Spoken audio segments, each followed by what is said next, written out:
రంగారెడ్డి జిల్లాలో అభివృద్ధి పనులకు కేంద్రం భారీగా నిధులు కేటాయించింది. మహేశ్వరం, ఇబ్రహీంపట్నం నియోజకవర్గాల్లో సుమారు 87 కోట్ల రూపాయల విలువైన central road and infrastructure for రోడ్ల పనులకు శంకుస్థాపన, ప్రారంభోత్సవాలు జరిగాయి.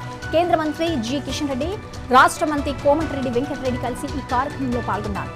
తిమ్మాపూర్ గ్రామంతో పాటు పరిసర ప్రాంతాలకు మెరుగైన రహదారి అనుసంధానం కోసం కేంద్రం నిధులతో దాదాపు 100 కోట్ల రూపాయల విలువైన రోడ్డు పనులు మంజూరు చేసిందని కేంద్ర మంత్రి కిషన్ రెడ్డి అన్నారు.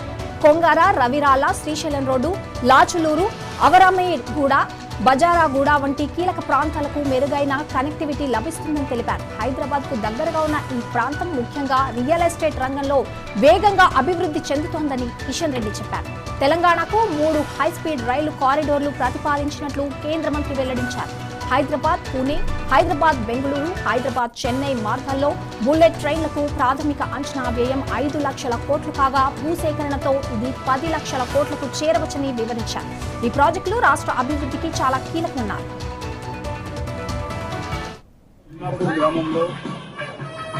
గ్రామ ప్రజలందరూ కలిసి 25 సంవత్సరాల క్రితము మరి భక్తి శ్రద్ధలతో ఏర్పాటు చేసుకున్నటువంటి రామాలయము 25 సంవత్సరాలకు వస్తుంది.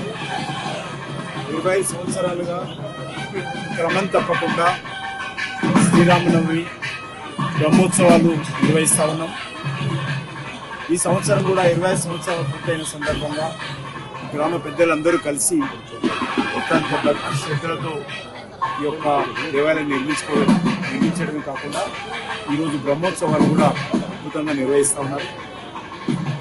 ముఖ్యంగా ఈరోజు మనకందరికీ తెలుసు, మా గ్రామానికి కనెక్టివిటీగా ఇటు కొంగర నుంచి, రావిరాల నుంచి శ్రీశైలం రోడ్డు వరకు, మా గ్రామం నుంచి రాచనూరు, అవరమేగూడెం, అదేవిధంగా మరి శ్రీశైలం రోడ్డు వరకు, దాంతోపాటు మా గ్రామం నుంచి లాచునూరు వరకు, మా గ్రామం నుంచి జవారుగుడ, ఎల్మేడు, కప్పాడు, కొత్తగూడెం, చెర్లపట్టణగూడెం నుంచి ఇబ్రహీంపట్నం రోడ్డు వరకు, అదేవిధంగా మా గ్రామం నుంచి గుమ్మడవెల్లి, మెరకానిపేట, కుర్మిద వరకు ఈ యొక్క రోడ్ల నిర్మాణం కూడా మంజూరు చేసుకోవడం జరిగింది. సుమారు 100 కోట్లతో తిమ్మాపూర్ గ్రామంలో